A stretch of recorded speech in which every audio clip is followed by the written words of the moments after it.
ಚಿರಾಗ್ ಪಾತ್ರಕ್ಕೂ ಮತ್ತು ಭುವನ್ ಸತ್ಯಾಗೂ ಏನಾದರೂ ಕೆಲವಷ್ಟು ಸಿಮಿಲಾರಿಟೀಸ್ ಏನಾದರೂ ಇದೆಯಾ ರಿಯಲ್ ಲೈಫಲ್ಲಿ ಕೂಡ ಈ ಪಾತ್ರಕ್ಕೂ ಅಂತ? ಆ, ಈ ಪಾತ್ರಕ್ಕೆ ನನಗೆ ಅಷ್ಟು ಸಿಮಿಲಾರಿಟೀಸ್ ಕಂಡು ಬರೋಲ್ಲ ಸಾಮಾನ್ಯವಾಗಿ. ನಾನು ಚಿರಾಗ್ ಅವಾಗವಾಗ ಅದಕ್ಕೆ ವಿಚಾರಕ್ಕೆ ಅಂದರೆ ಕೋಪ ಮಾಡ್ಕೊಳ್ತಾ ಇರ್ತಾನೆ, ನನಗೆ ಸಾಮಾನ್ಯವಾಗಿ ಕೋಪ ಬರೋಲ್ಲ. ಸೊ ಬೇರೆ ಏನು, ಕ್ಯಾಶುವಲ್ ಆಗಿರೋದು ಅಷ್ಟೇ. ಸಿಮಿಲಾರಿಟೀಸ್ ಅಂತ ಅಷ್ಟೊಂದೇನು ಕಂಡು ಬರೋಲ್ಲ, ಯಾಕಂದರೆ ಇಲ್ಲಿ ಮೇಜರ್ ಸೀನ್ಸ್ ಬರೋದೇ ಅತ್ತಿಗೆ ವಿಚಾರದಲ್ಲಿ ಸದ್ಯದವರೆಗೂ.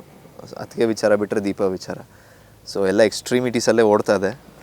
ಸೊ ಸದ್ಯಕ್ಕೆ ಯಾವುದ್ರಲ್ಲೂ ಸಿಮಿಲಾರಿಟೀಸ್ ಅಷ್ಟು ಕಂಡು ಬಂದಿಲ್ಲ. ಒಂದು ವಿಚಾರ ಸಿಮಿಲಾರಿಟಿ, ಚಿರಾಗ್ಗೆ ಎಷ್ಟೇ ಏನೋ ಮಾಡರ್ನ್ ಆಗಿದ್ರು ಸಂಪ್ರದಾಯದ ಬಗ್ಗೆ ಇಷ್ಟ ಅವನಿಗೆ. ಸೊ ನನಗೂ ನಮ್ಮ ಸಂಸ್ಕೃತಿ ಸಂಪ್ರದಾಯದ ಬಗ್ಗೆ ಸ್ವಲ್ಪ ಒಲವು ಜಾಸ್ತಿ. ವೆಸ್ಟರ್ನ್ ಕಲ್ಚರ್ ಅದೆಲ್ಲ I reject it most of the times. So but ಈ ಸೀರಿಯಲಲ್ಲಿ ನೀವು ಸ್ಟೈಲ್ ಐಕಾನ್ ಆಗಿ ಕಾಣಿಸ್ಕೊಂಡಿದ್ದೀರಲ್ವಾ? ನೀವು ಕಾಲೇಜ್ ಡೇಸಲ್ಲೂ ಯಾವುದೋ ಒಂದು ಅವಾರ್ಡ್ ತೊಗೊಂಡಿದ್ದೀರಾ ನಿಮ್ಮ ಸ್ಟೈಲಿಶ್ ಇದಕ್ಕೆ. ಹಾಂ ಸೊ ಅದು ಸ್ವಲ್ಪ ಸಿಮಿಲಾರಿಟೀಸ್ ಅಲ್ವಾ? ಹಾಂ ಕಾಲೇಜ್ ಟೈಮ್ ಹೌದು. ಪಿ ಯುಲಿದ್ದಾಗಲೂ ಅಷ್ಟೇ, ಇಂಜಿನಿಯರಿಂಗ್ ಮಾಡ್ತಿದ್ದಾಗಲೂ ಅಷ್ಟೇ ತೊಗೊಂಡಿದ್ದೀನಿ ಅದು. ಸೊ ಯಾ ಸೊ ಅದು ಒಂದು ಮ್ಯಾಚ್ ಆಗುತ್ತೆ. ಹೌದು. ಸೊ ಈ ಸೀರಿಯಲಲ್ಲಿ ಎಲ್ಲೋ ಒಂದು ಕಡೆ ನೀವು ಒಂದು ದೀಪಾ ಕಡೆ ಕೇರಿಂಗು ಕೂಡ ಮಾಡ್ತಾ ಇರ್ತೀರಾ, ಜೊತೆಗೆ ಅತ್ತಿಗೆ ಮಾತನ್ನು ಕೂಡ ಕೇಳ್ತಾ ಇರ್ತೀರಾ. ಸೊ ಏನಿದು ಸ್ವಲ್ಪ ಜನ ಕನ್ಫ್ಯೂಷನಲ್ಲಿದ್ದಾರೆ, ಯಾವ ರೀತಿ ಚಿರಾಗ್ ಪಾತ್ರ ಅಂತ ಅರ್ಥ ಮಾಡ್ಕೊಳ್ತಿಲ್ಲ, ಒಳ್ಳೆಯವನ ಕೆಟ್ಟವನ ಅಂತ. ಸೊ ಏನು ಕ್ಲಾರಿಟಿ ಕೊಡೋದಕ್ಕೆ ಇಷ್ಟಪಡ್ತೀರಾ ಅಂತ? ಸೊ ಚಿರಾಗ್ ಈ ಪಾತ್ರ ಒಳ್ಳೆ ಪಾತ್ರ, ಅಂದರೆ ಈಸ್ ನಾಟ್ ಅನ್ ಆ್ಯಂಟಗನಿಸ್ಟ್. ಒಳ್ಳೆ ಗುಣಗಳನ್ನು ಬೆಳೆಸ್ಕೊಂಡು ಬಂದಿರೋನು ಚಿಕ್ಕ ವಯಸ್ಸಿಂದನು. ಅದನ್ನು ತೋರಿಸ್ತಾರೆ ಎಷ್ಟೊಂದು ಸಂಗತಿಗಳಲ್ಲಿ. ಇನ್ನೂ ಜಾಸ್ತಿ ಸಂಗತಿಗಳು ಸಿಕ್ಕಿಲ್ಲ ಅವರು ತೋರ್ಸೋಕ್ಕೆ. ಮಾನವೀಯತೆ ಅಂತ ಬಂದಾಗ ಅವನು ದೀಪ ಅವ್ರ ಬಗ್ಗೆ ಕೇರ್ ಮಾಡೋದು ಮಾಡೇ ಮಾಡ್ತಾನೆ. ಯಾಕಂದರೆ ಅವ್ರ ಜಾಗದಲ್ಲಿ ಅವರಲ್ಲ ಬೇರೆ ಯಾರಿದ್ರೂ ಕೇರ್ ಮಾಡ್ತಾನೆ. ಅವ್ರ ಮೇಲೆ ಅವನಿಗೆ ದ್ವೇಷ ಇದೆ. ಊರಿಗೆ ಹೋಗಿ ಅದಕ್ಕೆ ಹೇಳಿದ್ರು ಅವನ ಮಿಸ್ಅಂಡರ್ಸ್ಟ್ಯಾಂಡಿಂಗಲ್ಲಿ ಮದುವೆ ಆಗಿದ್ದೊಂದು ಅದೊಂದು ಇರಿಟೇಷನ್ ಇರುತ್ತಲ್ಲ ಯಾರಿಗಾದರೂ, ಅದೊಂದು ಇರಿಟೇಷನ್ ಇದೆ. ಇಲ್ಲ ಅತ್ತಿಗೆಗೆ ಹೊರ್ಕೊಂಡ್ರೆ ಇಷ್ಟ ಇಲ್ಲ ಅಂದಮೇಲೆ ನನಗೂ ಇಷ್ಟ ಇಲ್ಲ. ಈಗ ನಾವು ಯಾರಾದರೂ ಇಷ್ಟಪಡ್ತಿದ್ರೆ ಅವ್ರು ಯಾರನ್ನಾದ್ರೂ ಇಷ್ಟಪಟ್ಟಿಲ್ಲ ಅಂದರೆ ನಮಗೂ ಹೊರ್ಕೊಂಡ್ರೆ ಆಗಲ್ವಲ್ಲ. ಆ ರೀತಿ ಅತ್ತಿಗೆಗೆ ಅವ್ರು ಇಷ್ಟ ಇಲ್ಲ ಅಂದಮೇಲೆ ನನಗೂ ಅವ್ರು ಇಷ್ಟ ಇಲ್ಲ. ಆ ರೀತಿ ಎಲ್ಲ ದ್ವೇಷಗಳು ಮನಸ್ತಾಪಗಳು ಆ ಥರ ಎಲ್ಲ ಇದ್ದರೂ ಕೂಡ ಅವ್ರಿಗೇನಾದರೂ ತೊಂದರೆ ಆದರೆ ಮಾನವೀಯತೆ ದೃಷ್ಟಿಯಿಂದ ಅವ್ನು ಕೇರ್ ಮಾಡೇ ಮಾಡ್ತಾನೆ. ಇದು ಅವನ ಗುಣ, ಅವನ ಮಾನವೀಯತೆ. ಸೊ ಅದನ್ನು ಅವ್ನು ಬಿಟ್ಕೊಡಲ್ಲ. ಅದಕ್ಕೆ ಅವ್ನು ಕೋರ್ ರೆಸ್ಪಾನ್ಸಿಬಿಲಿಟಿ ಅದನ್ನು ಯಾವತ್ತೂ ಅವ್ನು ಬಿಟ್ಕೊಡಲ್ಲ. But at the same time ಅತ್ತಿಗೆ ವಿಚಾರಕ್ಕೆ ಬಂದಾಗ ಅವನಿಗೆ ಲಿಮಿಟೇ ಇಲ್ಲ, ಯಾವ ಲಿಮಿಟ್ ಬೇಕಾದ್ರೂ ಮೀರ್ತಾನೆ. ಸೊ ಅದೇ ಅತ್ತಿಗೆ ವಿಚಾರಕ್ಕೆ ಬಂದರೆ ಮನೆಯಿಂದ ಹೊರಗಾಕಕ್ಕೂ ರೆಡಿ ಇರ್ತಕ್ಕಂಥ ಪಾತ್ರ. ಅದೇ ಅತ್ತಿಗೆ ವಿಚಾರಕ್ಕೆ ಬಂದಿಲ್ಲ ಅಂದ ತಕ್ಷಣ ಅವ್ರಿಗೇನಾದ್ರು ಒಂದು ಚೇಳು ಕಚ್ಚಿತು ಅಂದರೂ ಸರಿ, ಅವ್ರಿಗೆ ತಲೆ ಸುತ್ತು ಬಂದರೂ ಸರಿ, ಅವ್ರನ್ನ ಕೇರ್ ಮಾಡೋವಂಥ ಪಾತ್ರ. ಇದೇ ಎಕ್ಸ್ಟ್ರೀಮಿಟೀಸ್. ಇದು ನಾನು ಹೇಳಿದ್ನಲ್ಲ, ಬೇರೆ ಬೇರೆ ಶೇಡ್ಸ್ ಇದೆ, ಪ್ಲೇ ಮಾಡೋಕ್ಕೆ ಸ್ಪೇಸ್ ಇದೆ. ಸೊ ಇದು ಪಾತ್ರ. ಸೊ ಆಡಿಯನ್ಸ್ ಕಡೆಯಿಂದ ಏನು ರೆಸ್ಪಾನ್ಸ್ ಸಿಗ್ತಿದೆ ನಿಮ್ಮ ಪಾತ್ರಕ್ಕೆ? ಎಸ್ಪೆಷಲಿ ನೀವು ಎಲ್ಲಾದರೂ ಆಚೆ ಹೋದಾಗ ಏನು ಕಮೆಂಟ್ಸ್ ಕೊಡ್ತೀರ? ಜೊತೆಗೆ ನೀವು ನಿಮ್ಮ ಪ್ರೋಮೋಗೆ ಪ್ರತಿಯೊಂದು ಕಮೆಂಟು ಇರುತ್ತೆ, ದೀಪ ಈಗ ಬದಲಾಗಬೇಕು, ಸೌಂದರ್ಯ ಅವ್ರ ಪಾತ್ರ ಚೆನ್ನಾಗಿದೆ, ಭುವನ್ ಸತ್ಯ ಅವರು ಹೆಂಡತಿ ಜೊತೆ ನಿಲ್ಲಬೇಕು ಅಂತ ಎಲ್ಲ ಕಮೆಂಟ್ಸ್ ಆಗ್ತಿರ್ತಾರೆ. ಸೊ ನಿಮ್ಗೆ ಇಷ್ಟವಾದ ಕಮೆಂಟ್ ಯಾವುದು, ಮತ್ತು ತುಂಬ ವಾರೆಸ್ಟ್ ಅನಿಸಿದ ಕಮೆಂಟ್ ಯಾವುದು? ಆ ಥರದ್ದು ಇದರಲ್ಲಿ ತುಂಬ ಥಿಂಕ್ ಮಾಡಿಸಿದ ಕಮೆಂಟ್ ಆ ರೀತಿ ಓದಕ್ಕೆ ಹೋಗಲ್ಲ. ಯಾಕಂದರೆ ಬೇಸಿಕ್ಲಿ ಇವಾಗ ಒಂದು ಸ್ವಲ್ಪ ಅತ್ತಿಗೆ ಸೈಡ್ ಹೋಗ್ತಿರೋವಾಗ ನೆಗೆಟಿವ್ ಹಿಂಗೆ ಬರುತ್ತೆ ಕಮೆಂಟ್. ನಾವು ಪಾತ್ರ ಹೇಗೆ ಹೋಗ್ತಾ ಇರುತ್ತೆ ಹಾಗೆ ಬರುತ್ತೆ ಕಮೆಂಟ್ಸ್. ಒಂದು ಸ್ವಲ್ಪ ಪಾಸಿಟಿವ್ ತೋರಿಸ್ದಾಗ ಪಾಸಿಟಿವ್ ಬರುತ್ತೆ. ಸೊ ಆರ್ಟಿಸ್ಟಾಗಿ ಕಮೆಂಟ್ಸ್ನ ಜಾಸ್ತಿ ನೋಡೋಕ್ಕೆ ಹೋಗ್ಬಾರ್ದು, ಸುಮ್ಮನೆ ತಲೆಗೆ ಹಾಕ್ಕೊಳಕ್ಕೆ ಹೋಗ್ಬಾರ್ದು ಅಂತ ಜಾಸ್ತಿ ನೋಡೋಕ್ಕೆ ಹೋಗಲ್ಲ. ಅವಾಗವಾಗ ಯಾವ್ದಾದ್ರು ನೋಡಿದಾಗ ನಗು ಬರುತ್ತೆ. ಒಂದೊಂದು ತುಂಬ ಸೀರಿಯಸ್ ಆಗಿ ತೊಗೊಂಡ್ಬಿಟ್ಟಿದ್ದಾರೆ, ಬಟ್ ಅವ್ರು ಹೌದು ತುಂಬ ಚೆನ್ನಾಗಿ ತುಂಬ ಅವರು ಆ ರೀತಿ ಸೀರಿಯಸ್ ಆಗಿ ತೊಗೊಂಡು ಕಮೆಂಟ್ಸ್ ಹಾಕಿದ್ರೇ ನಾವು ಕೆಲಸ ಸರಿಯಾಗಿ ಮಾಡ್ತಾಯಿದ್ದೀವಿ ಅಂತ ನಮಗೆ ಗೊತ್ತಾಗೋದು. ಸೊ ಅದೇ ಹೇಳಿದ್ನಲ್ಲ, ಈ ಶೇಡ್ ಬಂದಾಗ ಈ ರೀತಿ ಕಮೆಂಟ್ಸ್ ಬರುತ್ತೆ, ಈ ಶೇಡ್ ಬಂದಾಗ ಈ ರೀತಿ ಕಮೆಂಟ್ಸ್ ಬರುತ್ತೆ.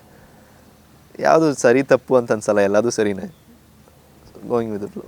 ಸದ್ಯದಲ್ಲೇ ಏನಾದರೂ ದೀಪಗೆ ಭುವನ್ ಪ್ರೀತಿ, ಚಿರಾಗ್ ಪ್ರೀತಿ ಸಿಗುತ್ತಾ ಅಂತ? ಚಿರಾಗ್ ಪ್ರೀತಿ ಅತ್ತಿಗೆ ಹೇಳಿದ್ಮೇಲೆ ಅದಕ್ಕೆ ಮುಂಚೆ ಅತ್ತಿಗೆ ಹೇಳ್ದೇ ಇದ್ರೆ ಹೆಂಗೆ?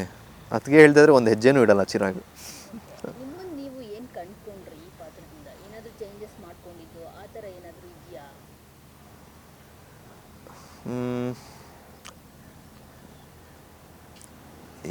ಈಗ ಯೋಚಿಸಿದಾಗ ಆ ರೀತಿ ಏನೂ ನೆನಪು ಬರ್ತಲ್ಲ ಈ ಪಾತ್ರದಿಂದ. ಅಂದರೆ ಕಲಿಯೋದಷ್ಟು ತುಂಬಾ ಇರುತ್ತೆ. ಅಭಿನಯದ ವಿಚಾರದಲ್ಲಿ ಕಲಿಯೋದು ತುಂಬ ಇದೆ. ಯಾಕಂದರೆ ಹೇಳದ್ನಲ್ಲ, ಆ ಸ್ಪೇಸಲ್ಲಿ ಹೇಗೆ ಆಟ ಆಡೋದು ತುಂಬ ಕಲಿಯೋದಿದೆ ಈ ಪಾತ್ರದಲ್ಲಿ. ಬಟ್ ನನ್ನ ಜೀವನಕ್ಕೆ ಈ ಪಾತ್ರದಿಂದ ತೊಗೊಳ್ಳೋ ಅಂಥದ್ದು ಇನ್ನೂ ಅದೇ, ಎಂಥದೇ ಯಾರದೇ ದ್ವೇಷ ಇದ್ರೂ ಮಾನವೀಯತೆ ಮರಿಬಾರ್ದು ಅನ್ನೋದೊಂದು ತೊಗೊಳ್ಬೋದು ಸದ್ಯಕ್ಕೆ. ಇನ್ನು ಮುಂದೆ ಬರುತ್ತೆ, ಜನರಿಗೆ ಗೊತ್ತಾಗುತ್ತೆ, ಅವರು ಜೀವನಕ್ಕೆ ತೊಗೊಳ್ಬೇಕಾಗಿರ್ತಕ್ಕಂಥ ಎಷ್ಟೊಂದು ಮೌಲ್ಯಗಳು ಇದರಿಂದ ಬರುತ್ತೆ. ಅವ್ರ ಜೀವನಕ್ಕೆ ರಿಲೇಟ್ ಆಗಿರೋವಂಥದ್ದು. ಈಗ ಅತ್ತೆ ಸೊಸೆ ಮಧ್ಯೆ ಸಿಕ್ಕಾಕೊಂಡು ನರಳಾಡ್ತಿರೋ ಎಷ್ಟೊಂದು ಜನ ಗಂಡಸರದ್ದು ಅಂಥ ಗಂಡಸರ ಸಂಘದ ಅಧ್ಯಕ್ಷನ ಥರನೂ ಇವನು ಕಾಣಿಸ್ತಾನೆ ಮುಂದೆ. ಹೇಗೆ ಬೇಕಾದ್ರೂ ಕಾಣಿಸ್ಬೋದು, ಜನರು ಹೆಂಗೆ ನೋಡ್ತಾರೆ ಹಾಗೆ. ಸೊ ಮುಂದಕ್ಕೆ ಇನ್ನೂ ಜಾಸ್ತಿ ಬರುತ್ತೆ. ಅಲ್ಲ, ಗಂಡಸರ ನೋವನ್ನು ಕೇಳೋ ಸಂಘಗಳು ಕೂಡ ಇದೆ, ನೀವು ಕಾಂಟ್ಯಾಕ್ಟ್ ಮಾಡ್ಬೋದು. ಸೊ ಸಮಾಜದಲ್ಲಿ ಅಫ್ಕೋರ್ಸ್ ಹೆಣ್ಮಕ್ಳು ಗಂಡನ ಮನೇಲಿ ಏನೇ ಕಷ್ಟ ಆದರೂ ತವ್ರ ಮನೆಯಲ್ಲಿ ಹೇಳ್ಕೊಡಲ್ಲ, ಅವರೇ ನೋವು ಅನುಭವಿಸ್ತಾರೆ. ತುಂಬ ಈ ಥರ ಇನ್ಸಿಡೆಂಟ್ಗಳು ಆಗ್ತಾನೆ ಇರುತ್ತೆ ಸಮಾಜದಲ್ಲಿ.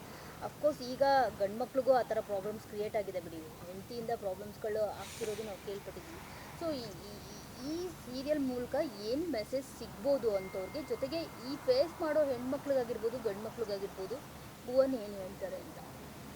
ಸೊ ಸದ್ಯದ ನಮ್ಮ ಸೀರಿಯಲ್ ಇರೋವಂಥ ಸಿಚುವೇಷನಲ್ಲಿ ಮುಖ್ಯವಾಗಿ ಹೆಣ್ಮಕ್ಳಿಗೆ ಇದು ಮೆಸೇಜ್ ತಲುಪಬೇಕಾಗುತ್ತೆ. ಆ್ಯಂಡ್ ಅವರಿರೋವಂಥ ಮನೇಲಿರೋವಂಥ ಜನರಿಗೆ ಆ ಮೆಸೇಜ್ ತಲುಪಬೇಕಾಗುತ್ತೆ, ಹೇಗೆ ನೋಡ್ಕೊಳ್ಬೇಕು ಅವ್ರನ್ನ ಅಂತೆಲ್ಲ. ಸೊ ಅನ್ಯಾಯನ ನೋಡಿಕೊಂಡು ಸಹಿಸ್ಕೊಂಡಿರೋ ಸಹಿಷ್ಣುತೆ ಇರಬೇಕು, ಬಟ್ ಅದಕ್ಕೊಂದು ಮಿತಿ ಇರಬೇಕು. ಆ್ಯಂಡ್ ಅದನ್ನು ಹೇಗೆ ಹ್ಯಾಂಡಲ್ ಮಾಡಬೇಕು ಅನ್ನೋದು ಕೂಡ ಗೊತ್ತಿರಬೇಕು. ಯಾರನ್ನೂ ಕಡೆಗಣಿಸ್ದೆ, ಕೀಳಾಗಿ ನೋಡದೆ, ತಮಗೆ ಬೇಕಿರೋ ತಮ್ಮ ಸ್ವಾತಂತ್ರ್ಯ, ತಮ್ಮ ಒಂದು ಹಕ್ಕನ್ನು ಹೇಗೆ ಪಡ್ಕೋಬೇಕು ಅನ್ನೋದು ಹೆಣ್ಮಕ್ಳು ಅದು ಅವರು ಕಲಿಬೇಕಾಗಿರ್ತಕ್ಕಂಥದ್ದು. ಎಷ್ಟೊಂದು ಜನ ಹೆಣ್ಮಕ್ಳು ಪಾಪ ಸಹಿಸ್ಕೋತಾ ಇರ್ತಾರೆ, ಹೇಳ್ಕೊಳ್ತಾರಲ್ಲ ಅವ್ರು ಪಡ್ತಾರೋ ಕಷ್ಟನ. ಸೊ ಇದ್ರ ಮೂಲಕನಾದರೂ ಅವರ ನೋವಿಗೆ ಒಂದು ಸ್ಪಂದನೆ ಸಿಗಲಿ, ಅವ್ರಿಗೂ ಒಂದು ಮೆಸೇಜ್ ಸಿಗಲಿ ಅನ್ನೋದು ನಾನು ಹೇಳೋಕ್ಕೆ ಇಷ್ಟಪಡ್ತೀನಿ ಸದ್ಯ. ಸೊ ಭುವನ್ ಬ್ರಹ್ಮಗಂಟು ಹಾಕೋ ಹುಡುಗಿ ಹೇಗಿರಬೇಕು? ಆ ಥರ ಎಲ್ಲ ತುಂಬ ಇಮ್ಯಾಜಿನೇಷನ್ ಇಟ್ಕೊಂಡಿಲ್ಲ.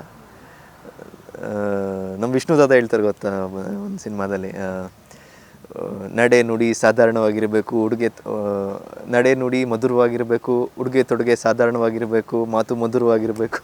ಸಿಂಪಲ್ ಹುಡುಗಿ ಅಷ್ಟೆ. ಆಡಿಯನ್ಸ್ಗೆ ಏನು ಹೇಳ್ತೀರಿ, ಸೀರಿಯಲ್ ನೋಡೋ ಆಡಿಯನ್ಸ್ಗೆ? ಮತ್ತು ಭುವನ್ ಅವ್ರಿಗೆ ಏನಾದರೂ ಲೈಕ್ ಬೇರೆ ಥರದ ಪಾತ್ರಗಳಲ್ಲಿ ಏನಾದರೂ ಕಾಣಿಸ್ಕೊಳ್ಳೋದಕ್ಕೆ ತುಂಬ ಇಷ್ಟನಾ? ಹೇಗೆ ಏನು ಮಾಡಿದ್ರೆ ಯಾವ ರೀತಿ ಪಾತ್ರ ಮಾಡಬೇಕು ಅಂತ ಇಷ್ಟ? ಅದೇ ನಾನು ಹೇಳ್ದಂಗೆ always cinema is my love. ಸಿನಿಮಾಯಿಂದ ನಾನು ತುಂಬ ತೊಗೊಂಡಿದ್ದೀನಿ, ತುಂಬ ಕಲ್ತಿದ್ದೀನಿ. ಸಿನಿಮಾಗೆ ನಾನು ಕೊಡಬೇಕು. ಆ ಸಿನಿಮಾಯಿಂದ ಕಲಿಯೋರು ಇನ್ನೂ ಭಾಳಷ್ಟು ಜನ ಇರ್ತಾರೆ. ಅವ್ರಿಗೆ ನನ್ನ ಕಾಂಟ್ರಿಬ್ಯೂಷನ್ ನಾನು ಕೊಡಬೇಕು. ಹೇಳದ್ನಲ್ಲ, ಮೊದಲಿಂದನೂ ಕನ್ನಡ ಅಭಿಮಾನ ಬಂದ್ಬಿಟ್ಟಿದೆ ನಮಗೆ. ಜನ ಒಬ್ರೊಬ್ರು ಕೇಳ್ತಾರೆ, ಯಾಕೆ ನೀನು ಇಷ್ಟೊಂದು ಕನ್ನಡ ಅಭಿಮಾನಿ, ಯಾಕೆ ಇರಬಾರ್ದು ಅಂತ ನಾನು ಕೇಳ್ತೀನಿ.